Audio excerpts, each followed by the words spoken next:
प्रेरक प्रसंग। ब्राह्मण और तीन ठग। एक दिन सवेरे सवेरे एक ब्राह्मण सुनसान रास्ते से जा रहा था।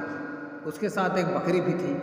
तीन ठगों की नज़र ब्राह्मण और उसकी बकरी पर पड़ी। एक ठग ने कहा, चाहता हूँ कि इस मोटी ताजी बकरी को किसी तरह हथिया लिया जाए। दूसरे ठग ने कहा, चलो हम बकरी छीन कर भाग चले, यह मोटू ब्राह्मण हमारा कुछ नहीं बिगाड़ पाएगा।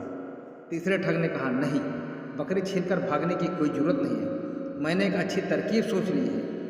फिर उसने वह तरकीब अपने साथियों को बताई। दोनों ठगों ने अपने साथी की योजना सुनी तो वह खुशी से उछल पड़े।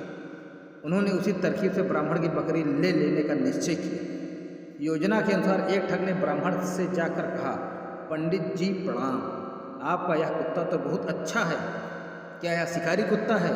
ब्राह्मण को यह सुनकर बहुत गुस्सा आया। उसने कहा, अरे बेवकूफ़, चल दूर हट, इतने शर्म की बात है कि तू बकरी को कुत्ता कहता है। क्या आपके इस कुत्ते को मैं बकरी कहूँ तो आप मुझे बुद्धिमान मानेंगे? हा हा हा। हंसता हुआ वह ठग चला गया। थोड़ी देर के बाद दूसरा ठग ब्राह्मण के पास आया। उसने ब्राह्मण से कहा, प्रणाम पंडित जी, ताजुब है, आपके पास सवारी के लिए इतना मजबूत टट्टू है, फिर भी आप इसके साथ साथ पैदल जा रहे हैं। ब्राह्मण ने कहा, हे भगवान, अरे क्या यह तुम्हें यह बकरी टट्टू दिखाई दे रही है?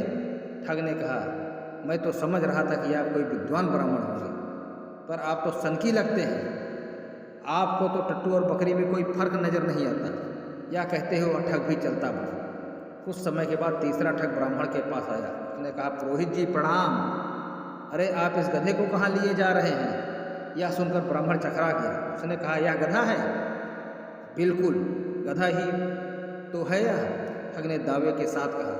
यह सुनकर ब्राह्मण घबरा गया। उससे लगा कि बकरी वास्तव में कोई पिशाचनी है, वह समय समय पर अपना रूप बदलती रहती है। इसलिए ब्राह्मण बकरी को वहीं छोड़कर भाग खड़ा हुआ। यह देखकर तीनों ठग बहुत खुश हुए। वह खुशी खुशी बकरी को लेकर चलते बने। शिक्षा, लोगों की बातें सुनकर अपनी धारणा मत बदलो। दोस्तों, कहानी पसंद आई हो तो कहानी को लाइक करें, शेयर करें तथा चैनल को सब्सक्राइब करें। धन्यवाद।